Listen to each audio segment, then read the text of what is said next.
The government has teamed up with Rotorua Lakes Council, Te Arawa and Ngāti Whakaue to address the chronic housing crisis in Rotorua that's seen its motels filled by those without homes. The Rotorua Housing Accord aims to reduce the number of motel-based emergency housing in Rotorua to near zero. Well, Rotorua Mayor Tanya Tapsell joins me now. Kia ora.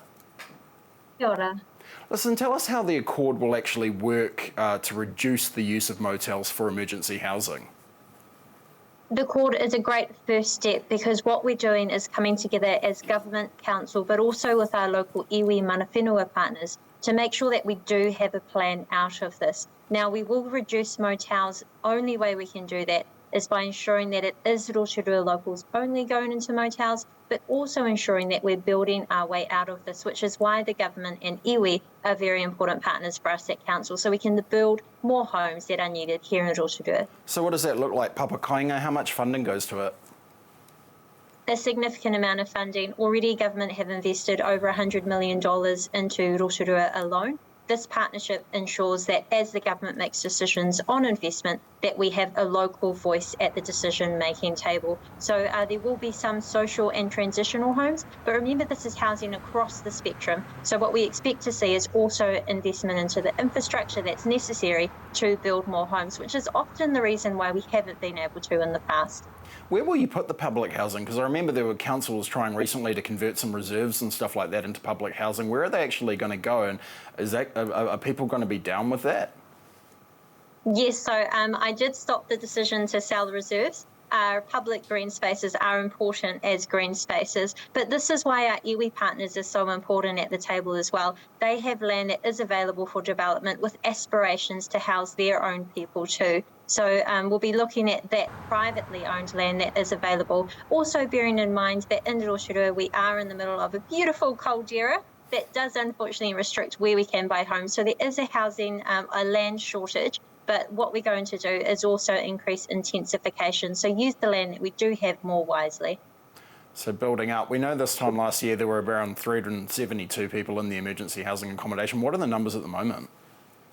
Yeah, so I just checked and approximately there is 168 undermanaged in the unmanaged facilities. So that's a decrease of half.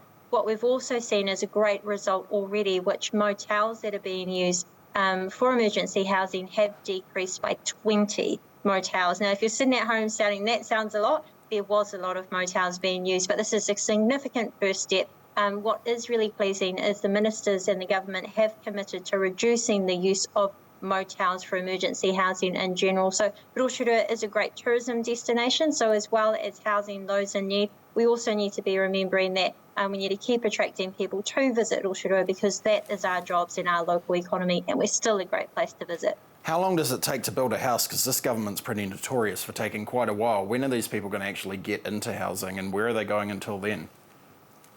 The government does have an ambitious program with the social housing, which will meet the needs of those in the motels, of around about 300 homes by 2024. So that's quite good.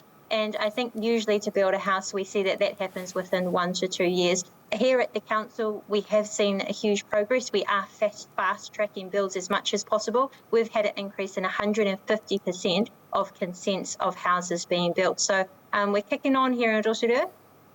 Why is it important that Ngāti Whakaue involved, Te Arawa, involved with the solutions that you guys are doing? I guess you kind of talked about it before. What's in it for them? Significant.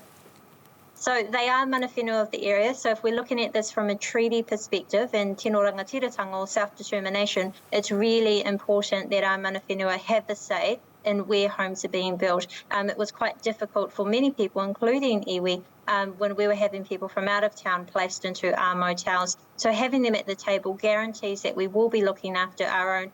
Right behind me on this wall here is what's called the Fenton Agreement. I'm sitting in my mayoral office. I have it on the wall because it's so important that we are acknowledging the mana whenua who gifted the land of the Rotorua township to enable us to be a town in general. That was Ngāti Whakaue as well at the table way back then. 142 years later, we're working together to find solutions for our people.